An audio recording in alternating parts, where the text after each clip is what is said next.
Madame, Monsieur, bonsoir, bienvenue dans ce journal. Voici ce qui domine l'actualité. Le budget 2020 connaît une hausse globale initiale de plus de 354 milliards de francs CFA. Le projet de loi de finances rectificative 2020 adopté à l'unanimité en commission ce lundi à l'Assemblée nationale. Le ministre Moussa Sanogo était devant les membres de la commission des affaires économiques et financières. Après 3 jours de réflexion après, c'est l'espoir pour le coton et l'anacarde, des défis à relever, des propositions pour assurer le développement des deux filières. Il s'agira entre autres d'adapter la notion de régulation aux flux commerciaux des noix de cajou, des innovations à suivre dans ce journal. À suivre aussi dans ce journal, le dossier, on s'intéresse à la journée mondiale de l'enfance. Bébé prématuré, tout nouveau-né dont l'âge de la grossesse est inférieur à 37 semaines. En Côte d'Ivoire, le taux de décès néonatal est estimé à 38 pour 1000 naissances vivantes.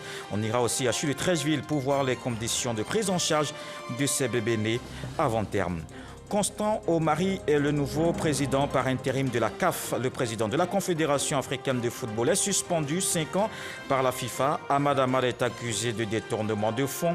La commission éthique de l'instance mondiale lui inflige aussi une amende de 121 millions de francs CFA. Rendons-nous à l'Assemblée nationale. Le projet de loi de finances rectificative 2020 adopté en commission. Il y a une hausse globale du budget initial de plus de 354 milliards de francs CFA. Le ministre Moussa Sanogo était devant les membres de la commission des affaires économiques et financières. Chakoné. À l'instar de tous les pays du monde frappés de plein fouet par les effets néfastes du coronavirus en 2020, l'économie ivoirienne n'est pas en reste.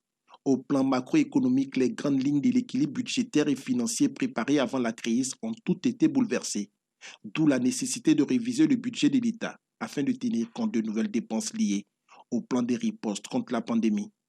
Devant les députés, le ministre Moussa Sanogo a expliqué les raisons de cette hausse. La crise sanitaire mondiale liée à l'épidémie de la COVID-19 a conduit d'une part à un choc sur la demande en raison des contraintes de déplacement ainsi que des restrictions du commerce et d'autre part à un choc sur l'offre du fait des défaillances des chaînes d'approvisionnement.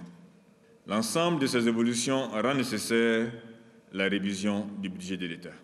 Le budget 2020, initialement prévu à 8 061 milliards 13 330 830 francs CFA, est porté ainsi à 8 415 milliards 390 885 808 francs CFA, soit une hausse de plus de 354 milliards de francs CFA. À l'unanimité, les députés membres de la Commission des affaires économiques et financières ont adopté ce projet. Cette hausse-là s'explique bien évidemment par l'augmentation des dépenses, comme je disais tantôt, d'appui aux entreprises et de renforcement de notre système sanitaire. Alors la Côte d'Ivoire bénéficiera d'appui extérieur des différentes institutions pour pouvoir prendre en charge ces dépenses supplémentaires qui se sont exprimées. Mais si nous bénéficions de ces appuis-là, c'est d'abord parce que nous avons fait la preuve par le passé de la qualité de notre gestion macroéconomique et on sait que c'est un pays qu'on peut herder sans beaucoup d'inquiétude puisqu'il est capable, après, de pouvoir faire face aux différents engagements qu'il a pris. À la fin de la session parlementaire, les députés ont offert une œuvre d'art à l'émissaire du gouvernement pour sa constance et la qualité du travail abattu à la tête de son département ministériel. Du travail abattu également au ministère de la Famille, c'est tout le pays qui a célébré le 20 novembre dernier la journée mondiale de l'enfance. Ce lundi, une délégation du Parlement des enfants était chez la ministre Bakayoko Liramata. Ils ont remercié le président de la République et la première dame pour les actions en vue de les protéger et promouvoir leurs droits. Jean-Marc Diadji. Une représentation du Parlement des enfants de Côte d'Ivoire au ministère de la Femme, de la Famille et de l'Enfant. Elle est accueillie par la ministre Liramata Bakayoko et son cabinet. Les tout-petits sont venus, au nom de tous les enfants de Côte d'Ivoire, adresser leurs remerciements au couple présidentiel et au gouvernement pour toutes les dispositions prises contre les abus et les violences faites aux enfants à l'occasion de la Journée mondiale de l'enfance. Célébration qui s'est déroulée le 20 novembre dernier. Notre ministère, qui est celui de la femme, de la famille et de l'enfant, a mis à notre disposition un numéro vert, un numéro gratuit, le 116. Désormais, tous les bourreaux d'enfants peuvent être dénoncés poursuivis et mis en prison. Notre gratitude va aussi à l'endroit de Madame la Première Dame, Maman Dominique Ouattara, qui avec sa fondation Children of Africa œuvre pour nous protéger. La ministre Ly Ramata Bakayoko a réitéré l'engagement de son ministère à offrir un cadre de vie propice à l'épanouissement de tous les enfants. Je suis très heureuse que le Parlement des enfants vienne rendre visite donc au ministère de la Femme, de la Famille et de l'Enfant. Je voudrais donc dire à mes chers enfants et petits-enfants que le gouvernement est toujours là pour eux. Je voudrais également remercier aussi Madame la Première Dame qui, aux côtés de son Excellence, Monsieur le Président, mène une lutte contre le travail des enfants. Le ministère de la Femme, de la Famille et de l'Enfant veut réinventer une Côte d'Ivoire sans violence faite aux enfants. Pas de violence faite aux enfants, il faut donc les protéger. C'est aussi l'objectif de cette journée mondiale consacrée à la prématurité. Tous les 17 novembre, je m'en vais à présent justement vous parler du bébé prématuré. C'est un tout nouveau-né dont l'âge de la grossesse est inférieur à 37 semaines. En Côte d'Ivoire, le taux de décès néonatal est estimé à 38 pour 1000 naissances vivantes. Alors question, quelles sont les conditions de prise en charge de ces bébés nés avant terme? Bébés prématurés, de l'angoisse à l'espoir, c'est un sujet de Astou Touré. CHU de Trècheville, service de pédiatrie. Nous sommes à l'unité de néonatologie, service dédié à la prise en charge des nourrissons dont l'âge est compris entre 0 et 28 jours. Est considéré comme prématuré tout nouveau-né dont l'âge de la grossesse est inférieur à 37 semaines. Les premières causes d'hospitalisation du nourrisson prématuré sont liées à son faible poids associé souvent de fois à des infections. L'hospitalisation peut durer 2 voire 3 semaines selon le diagnostic. En général, les nouveau-nés qui sont admis ici ont moins de 2500 grammes. La première cause de prématurité, c'est essentiellement l'infection. Le gros problème posé par ces nouveau-nés sont les problèmes respiratoires essentiels. Et pour ces problèmes-là, il faut du matériel d'assistance respiratoire que nous n'avons pas souvent. Ici, les prématurés bénéficient de soins 24 heures sur 24. Le lait maternel est privilégié pour leur alimentation. Le lait de mère possède tous les constituants, tous les éléments qu'il faut pour une croissance harmonieuse du nouveau-né, notamment du nouveau-né prématuré. Ensuite, cette alimentation au lait de mère, lorsque la maman allaite, favorise le lien affectif entre l'enfant et sa mère et il y a moins de risques d'infection. Avec une capacité de 15 lits, le service de néonatologie de Trècheville reçoit en moyenne une centaine de nourrissons prématurés dans le mois, avec 18 à 20% de taux de décès, situation souvent liée à l'insuffisance ou au manque d'infrastructures. On perd pratiquement un enfant sur 5, mais en général, ce qu'on perd en fait, ce sont les très grands prématurés, voilà. C'est-à-dire que dont l'âge gestationnel est en général inférieur à 28 semaines d'aménorrhée. Pour les pathologies, effectivement, nous avons des difficultés au niveau du matériel, voilà, pour la prise en charge adéquate de ces enfants. Nous avons besoin de moyens d'assistance respiratoire, c'est-à-dire de CPAP, d'IFENFLO, de respirateurs mécaniques, de moniteurs, de pousse-sérènes électriques pour mieux prendre en charge en fait ces enfants. L'unité de néonatologie accueille des patients venus de différents centres de santé pour bénéficier de soins à Bobo, Yopougon, Marcory et même de l'hôpital général de Port-Bouilly. Évacuer les nouveau-nés prématurés est un chemin de croix. Pire, les moyens de transport posent problème. Aucune ambulance n'est adaptée à ces nouveau-nés. Autant de difficultés qui augmentent le risque des décès néonataux. La Côte d'Ivoire s'est dotée d'un plan stratégique en vue de l'élimination des décès néonataux évitables, en vue de réduire de 33 à 20% pour 1000 naissances vivantes de 2018 à 2020.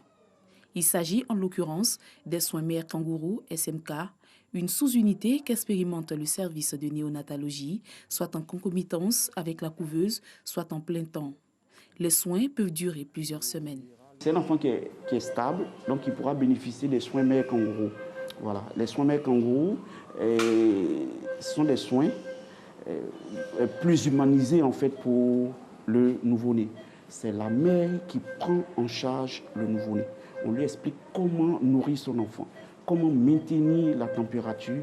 En général, ce sont des nouveau-nés qui ont juste besoin de retrouver en fait le cocon initial qu'ils avaient in utero, dans l'utérus. Donc la mère, en portant l'enfant peau à peau, transmet de la chaleur à l'enfant. Ensuite, l'enfant reconnaît les battements du cœur de la maman stimule l'enfant, la maman peut allaiter l'enfant. Et la maman fait les soins de l'enfant. Et les enfants prennent plus de poids, mieux de poids même que l'incubateur. Pour pallier le manque de couveuses, le CHU de Trècheville expérimente avec succès cette technique inspirée de l'animal australien, le kangourou. La méthode favorise le contact direct entre la mère et le nourrisson. Nous sommes ici au soin mère kangourou en plein temps, loin des couveuses. Après un séjour en couveuse à l'unité néonatale, quand l'enfant remplit les conditions, c'est-à-dire qu'il est stable sur le plan hémodynamique, il respire spontanément tout seul. Et son seul problème, c'est que le poids est trop petit pour rentrer à la maison.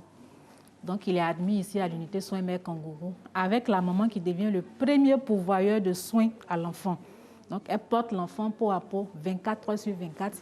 Elle ne va l'enlever juste que pour ses petits besoins. Le premier jour même, j'avais peur de le nettoyer. À peine, mais je prenais le gant, je faisais comme ça, je touchais son corps. Je ne voulais même pas, parce que j'avais peur, je dis, je peux lui faire du mal. Mais au fur et à mesure, un peu, on a commencé à avoir les bons réflexes envers eux. Et on arrive à s'occuper d'eux. Au début, ça n'a pas été facile, mais au fur et à mesure, l'amour naît dans le cœur. Tu ressens beaucoup plus d'amour pour ton enfant et tu lui communiques cet amour-là pour qu'il se sente bien heureux auprès de toi. Juste la chaleur maternelle. Une technique simple et économiquement soutenable pour ces mamans. Cette méthode vient mettre fin à l'angoisse des mères en dépit des conditions parfois difficiles. Ton enfant ici, tu es à la maison, tu viens, tu te retournes le voir, c'est pas évident. Tu as l'insomnie. Donc quand je viens comme ça, j'avais tellement envie de la toucher, de la prendre. Et quand on m'a dit que je pouvais descendre, vraiment, j'étais soulagée. Donc je leur ai dit qu'il n'y a pas de souci. Moi, je rêvais à ça. Donc je suis venue. Et Dieu merci, les sages-femmes et tout, elles nous ont vraiment coachés. Et Dieu merci, ça va. Il y a plein d'enfants en couveuse là-bas. Il y a d'autres qui vont très bien, mais ils ont besoin aussi d'être ici comme nous. On n'a seulement que quelques places. Si on avait plus de places, donc ça va vraiment faire plaisir d'agrandir le coin et puis de changer les lits. À l'occasion de la journée mondiale de la prématurité, les mères kangourous n'ont qu'un souhait, offrir la chance à tous les prématurés de bénéficier de soins. Bébé prématuré, de l'angoisse à l'espoir, c'était un dossier de Astou Touré. Les membres du Conseil du Royaume baoulé en réunion extraordinaire ce lundi, une rencontre sous la houlette de Sa Majesté Nana Akua-Boni II, reine des Baoulés. Ils se sont prononcés sur la situation sociopolitique dans le pays. Le Conseil appelle à l'apaisement et au dialogue entre les leaders politiques. On le voit avec Mahama Traoré. La situation sociopolitique actuelle interpelle la chefferie baoulée avec à sa tête Sa Majesté Nana Akua-Boni II, reine des Baoulés. Sous son autorité, il s'est tenu ce lundi à Abidjan une réunion du Conseil du Royaume baoulé afin d'analyser les récents événements survenus lors de l'élection présidentielle. Il ressort de cette analyse que des actes non démocratiques ont été posés entravant le bon déroulement des élections, notamment l'obstruction des voies d'accès dans plusieurs bureaux de vote, l'empêchement du droit de vote, entraînant mort d'hommes, destruction de biens matériels importants, créant tristesse et désolation au sein des populations. La reine, Sa Majesté Akua-Boni II, exprime toute sa compassion aux nombreuses familles endeuillées, ainsi qu'à celles et ceux qui ont subi de nombreux dégâts matériels. Bien que condamnant ces actes de violence, Sa Majesté Nana Akua-Boni II et le Royaume du Conseil baoulé se disent favorables à un retour au calme. Ils encouragent alors le dialogue entre les leaders politiques. Depuis 2017, la reine Sa Majesté Akua-Boni II a engagé une médiation entre ses deux illustres fils, le président de la République, son Excellence M. Alassane Ouattara, et son aîné, le président Henri Konan Bédié. Dans cette optique, elle soutient et encourage le dialogue ouvert. La reine Sa Majesté Akua-Boni II envisage de reprendre incessamment son bâton de pèlerin pour que ses deux grands-fils se retrouvent dans la fraternité vraie, afin de ramener ce merveilleux pays que le père de la nation, le président Félix Houphouët-Boigny, leur a légué dans la paix et la cohésion sociale. La paix en Côte d'Ivoire, mais aussi dans le royaume baoulé. Nana Akua-Boni II entend donc aller à la rencontre des populations baoulées de tous bords en vue de la pacification des cœurs et de la cohésion sociale. La cohésion sociale prônée à Divo dans le département, pas des violences lors de la présidentielle. C'est le résultat de plusieurs campagnes de sensibilisation. Les jeunes et les cadres de cette localité ont échangé samedi dernier pour faire le point. Vous allez les entendre au micro de Mamadou Kouassi. Ils vont maintenir allumée cette flamme de la paix. Ils ont été pour certains des acteurs des violentes manifestations de rue enregistrées dans la ville de Divo au mois d'août dernier. Mais depuis quelques semaines, ils ont adopté de nouvelles postures, celle des acteurs de paix et de développement, grâce au conseil des cadres dont le ministre Amédée Kwaku Kofi, maire de la ville. Un engagement qui a permis d'éviter à la ville de Divo des actes de violence lors de l'élection présidentielle d'octobre 2020. Face au ministre Amédée Kwaku Kofi, ces jeunes du département de Divo, dans leur diversité politique et ethnique, ont promis de poursuivre cette démarche. Bon, par le passé, c'est seulement quand il y a des manifestations, chacun a sa manière de protéger son village et se défendre. Voilà, c'est dans ce optique que nous tous on était. Il faudrait que nous tous, nous qui sommes dans les rues, nous laissons le passé pour construire un avenir meilleur pour la Côte d'Ivoire. Nous sortons très aguerris, très satisfaits parce qu'il a, pour la jeunesse de Divo, plein de projets de développement, plein de projets d'insertion. Et donc nous allons l'accompagner et nous allons créer les conditions pour qu'il puisse aider la jeunesse dans toute sa diversité. Avant les jeunes, ce sont les femmes du département de Divo dans toutes leurs composantes qui échangeaient avec le maire de la commune de Divo. Elles ont fait le point des actions menées en faveur de la paix et du vivre ensemble grâce au soutien du maire Amédée Kwaku Kofi. Des actions qui ont permis à Divo de parler désormais d'une seule voix pour son développement. Il ne faudra pas attendre seulement que l'approche des élections pour aller sensibiliser les femmes. Donc on a fini. Maintenant, on doit sensibiliser toujours les mamans, surtout nos enfants. Il a fait un message aux jeunes, aux femmes. Et ce message, on a transmis ça dans les quartiers, dans les villages. Et par la grâce de Dieu, tout le monde a compris. Divo est en paix. Divo est calme. À chacune de ces rencontres, le ministre Amédée Kofi Kwaku a exprimé sa satisfaction de voir naître à Divo une nouvelle jeunesse ambitieuse et prête à se prendre en charge. C'est pourquoi il invite tous les jeunes à l'entrepreneuriat, tout en soumettant des projets générateurs de revenus qui bénéficieront de financement. On l'a toujours fait, on va continuer à le faire au nom du président Alassane Ouattara. Vous regardez dans vos différents quartiers, les jeunes, vraiment les jeunes qui ont arrêté l'école, qui ne font rien. Qu'est-ce que vous pensez qu'on peut faire pour eux? Quand on dit les jeunes, c'est les femmes comme les hommes, mais c'est tout le monde mélangé. Pour que vraiment la paix soit arrivée définitivement dans le lot du bois. Amédée Kofi Kwaku a également félicité les jeunes et les femmes pour leur engagement à donner à la région du Lot-du-Bois un nouveau statut de région de paix et de développement dans le vivre ensemble. Ces différentes rencontres se tiendront régulièrement, a indiqué le maire de la commune de Divo, pour mieux apprécier les préoccupations et les attentes des populations. L'heure est aussi à la cohésion sociale à Bengourou. Le mouvement pour la paix invite les populations à vivre ensemble. Pour son président Ibrahim Diaby, les Ivoiriens doivent mettre en avant l'intérêt de la nation et préserver la stabilité du pays. Herman Yamien. Depuis le mois d'août à ce jour, des événements douloureux qui mettent en mal la cohésion sociale et la paix en Côte d'Ivoire. Le mouvement pour la paix veut donc amener les Ivoiriens à tourner cette page triste qui n'honore pas le pays et à poser des actes qui vont faciliter la réconciliation. Présent à Bengourou, dans le cadre d'une campagne nationale pour la paix, le président du mouvement pour la paix a exhorté les différentes couches de la population à se détourner de la violence en semant plutôt les graines de la paix. L'idée, c'est une appropriation des questions de paix à la base. Et comme nous constituons la base, il est tout à fait normal que de temps en temps, nous puissions nous parler à la base pour que cette question de priorisation de la paix dans tous les comportements soit effective. Vous savez que sans paix, rien n'est possible. Rien que la paix, on doit respirer la paix. Nous, on est prêts à nourrir. Eux aussi sont prêts à transporter le vivrier pour envoyer. Qu'il y ait la paix. Donc nous demandons pardon à toutes les jeunesses, à toute la jeunesse de Côte d'Ivoire d'œuvrer pour la paix pour que nous puissions travailler. Pour cette cérémonie dédiée à la paix, les leaders de différentes associations de plusieurs secteurs d'activité sont venus en plus d'Abengourou, d'Anibilekourou et de Niabli. Pour marquer son adhésion à cette initiative, le roi de l'Indénié s'est fait représenter par plusieurs notables. C'est une excellente initiative.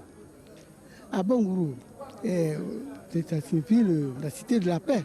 Donc qui dit Abengourou dit paix. Le roi donc, ne pouvait pas rester en marge de ce mouvement. Nous, les transporteurs, nous avons besoin de cette paix pour pouvoir travailler et rentabiliser nos matériels. Donc partout où il y a la paix, nous sommes là. Avant Abengourou, la caravane pour la paix a séjourné à Aboasso et à Grand Bassam. Elle se rendra cette semaine à Yamoussoukro, Bouaké et Korogo avant de se tourner les jours à venir vers plusieurs autres villes du pays pour prôner également la paix et la cohésion sociale. La Covid-19 aussi continue, on reste tous mobilisés dans la lutte contre cette pandémie.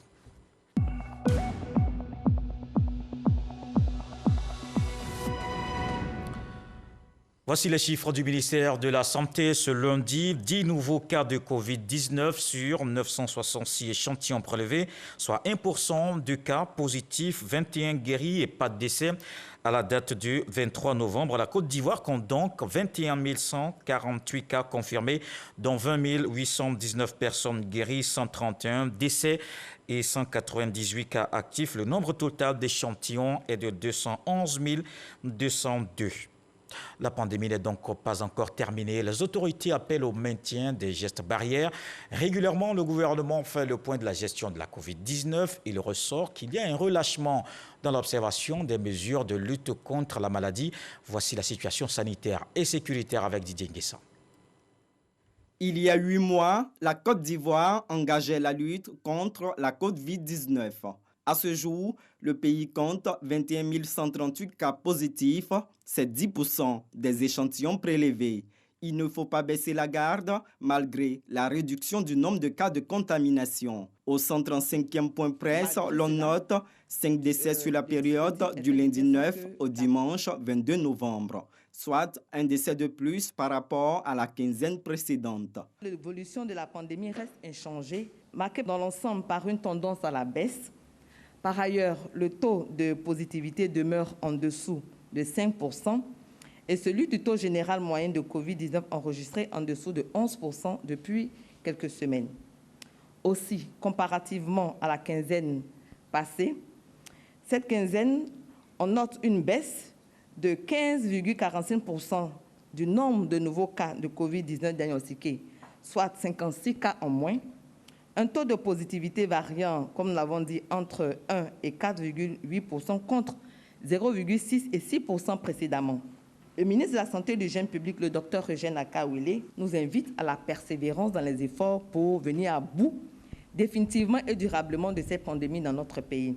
Au moment où s'ouvre la semaine africaine du port du masque du 23 au 30 novembre, Dr Edith Kwasi invite les populations à se réapproprier les mesures barrières, les contaminations étant endogènes. Sur le plan sécuritaire, 607 établissements de loisirs ont été contrôlés. Les mesures sanitaires sont dans l'ensemble inobservées selon Bleu Chalmagne. Maquis contrôlés, 225. Bars et boîtes de nuit contrôlés, 110. Restaurants contrôlés, 153. Hôtels contrôlés, 119. Soit un total de 607 établissements visités, contrôlés, où le constat en dehors des réceptifs de Makori Zone 4 et ceux du plateau restent le même. L'inobservation criarde et regrettable, à l'instar de la grande composante des populations vivant en Côte d'Ivoire, des mesures obstacles édictées. Selon le ministère de la Santé et de l'Hygiène publique, la Côte d'Ivoire suit de près les recherches sur un éventuel vaccin contre la Covid-19. Le secteur agricole est aussi impacté par cette pandémie, mais il y a de l'espoir pour le coton et l'anarcade. Il vient de se tenir 3 jours de réflexion. L'atelier a proposé des mesures pour assurer le développement de ces filières. La régulation sera adaptée au contexte des flux commerciaux des noix de cajou sans interférer dans la part du privé. Des innovations dont nous parle Noël Niagno. Rideau sur l'atelier, bilan du Conseil du coton anacal. Il est ressorti des 3 jours de travaux une chose essentielle. N'ayons pas peur des idées, n'ayons pas peur des innovations. Les innovations, ça ne concerne pas seulement la technologie, ça concerne aussi les idées.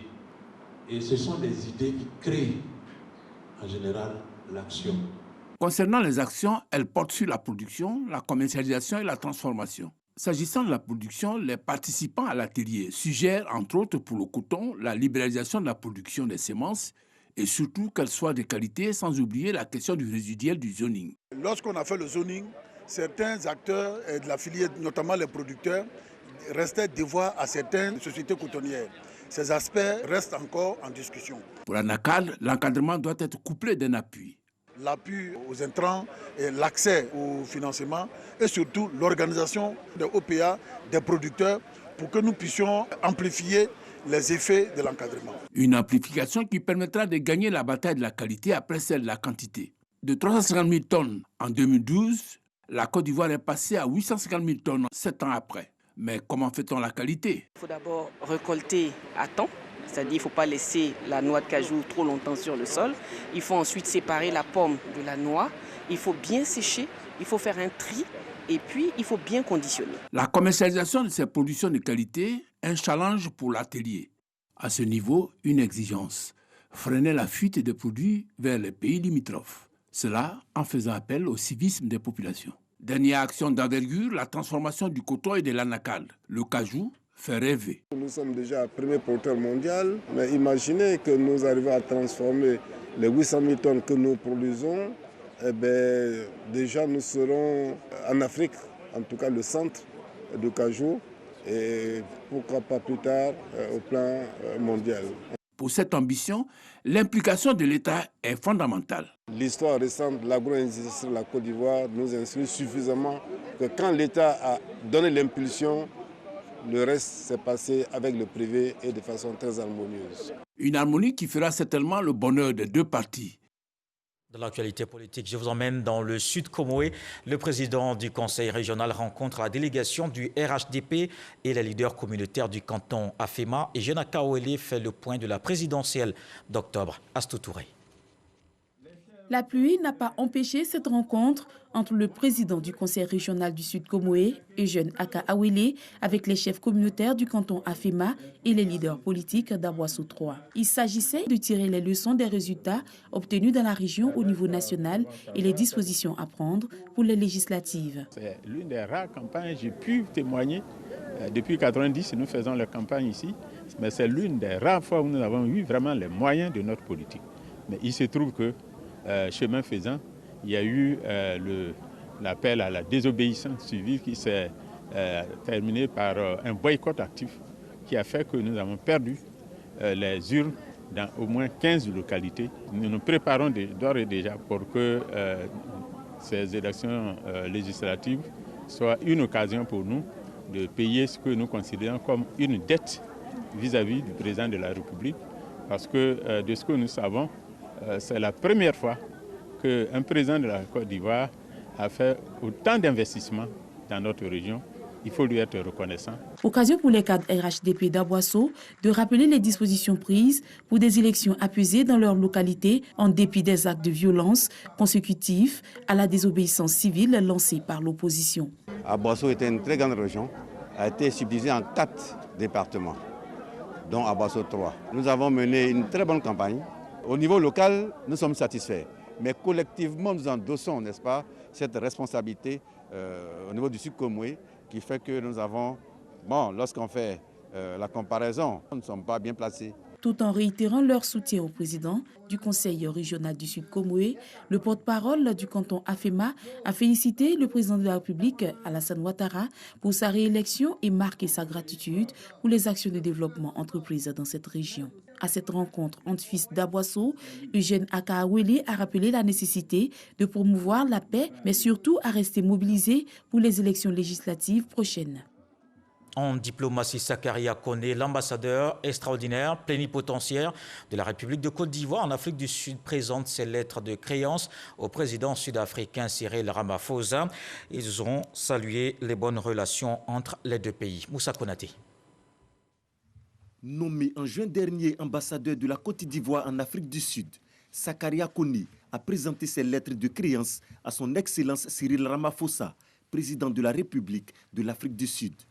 Cette présentation symbolise le renforcement des relations entre les deux pays. Nous avons indiqué au président sud-africain que son homologue ivoirien attend toujours la visite d'État qu'il a promis depuis 2018. Nous avons également indiqué que la grande commission mixte qui a été signée, l'accord sur cette commission qui a été signée en 2015 reste toujours sans effet. Nous avons indiqué que la visite du chef de l'État sud-africain offrira l'opportunité pour avoir la première session de cette commission. Nous avons indiqué également qu'une fois que cette commission se sera mise au travail, cela va booster le commerce et la relation bilatérale entre les deux pays. Étant entendu que le volume de commerce entre les deux pays est largement en deçà des potentialités qu'offrent l'Afrique du Sud et la Côte d'Ivoire. L'ambassadeur Sakaria Kone a également transmis les remerciements du chef de l'État Alassane Ouattara à son homologue sud-africain pour le message de félicitations suite à sa victoire à l'élection présidentielle. Dans le reste de l'actualité, le Burkina Faso, dans l'attente des résultats de l'élection présidentielle d'hier, un scrutin qui s'est déroulé sans incident majeur. La Commission électorale nationale indépendante doit continuer aujourd'hui à donner les résultats. Elle en avait donné que ceux issus de 3 communes seulement, élus en 2015. Le président Rochma Christian Kaboré brise un second mandat. Il est donné favori face à 12 adversaires, dont Zéphirin Diabré, chef de file de l'opposition, et Edi Komboigo, candidat du parti de l'ex-président Blaise Compaoré. Les opposants ont annoncé qu'ils s'uniraient derrière celui arrivé en tête pour le second tour. Le président de la Confédération africaine de football est suspendu 5 ans par la FIFA. La commission éthique de l'instance mondiale lui inflige aussi une amende de 121 millions de francs CFA. Ahmad Ahmad est accusé de détournement de fonds. Des détails avec Pascaline Koné et Salif Ouattara. Coup de tonnerre ce lundi au sommet du football africain. La décision est tombée sous forme d'un communiqué publié sur le site de la Fédération internationale de football association. Le Malgache Ahmad Ahmad, président sortant de la Confédération africaine de football et vice-président de la FIFA, est suspendu pour une période de 5 ans assortie d'une amende de 121 millions de francs CFA. Ahmad Ahmad a été lourdement sanctionné par la commission d'éthique indépendante de la FIFA. Il a été reconnu coupable pour abus de pouvoir, acceptation et distribution de cadeaux, de devoirs de loyauté et de détournement de fonds. Élu président de la CAF en 2017, Ahmad Ahmad avait déposé un dossier de candidature pour un second mandat à la tête du football africain. Face à lui, 4 candidats sont déclarés. L'Ivoirien Jacques Anouma, le Sud-Africain Patrice Motsepe, le Mauritanien Ahmed Yaya et le Sénégalais Augustin Senghor. Les candidatures doivent être validées le 12 janvier 2021. Dans un autre communiqué rendu public, ce lundi, le Malgache a annoncé prendre acte de cette décision disciplinaire. Le Congolais Constant Omari, qui assurait déjà l'intérim d'Ahmad Ahmad, va continuer à gérer la maison du foot africain vu l'indisponibilité du président élu. Voilà qui met un terme à ce journal. Merci de l'avoir suivi ce soir. Le sage dit que quand on met la main à la pâte, il en reste toujours quelque chose au doigt. Je vous souhaite alors une fructueuse semaine. Dieu le voulant, on se retrouve demain.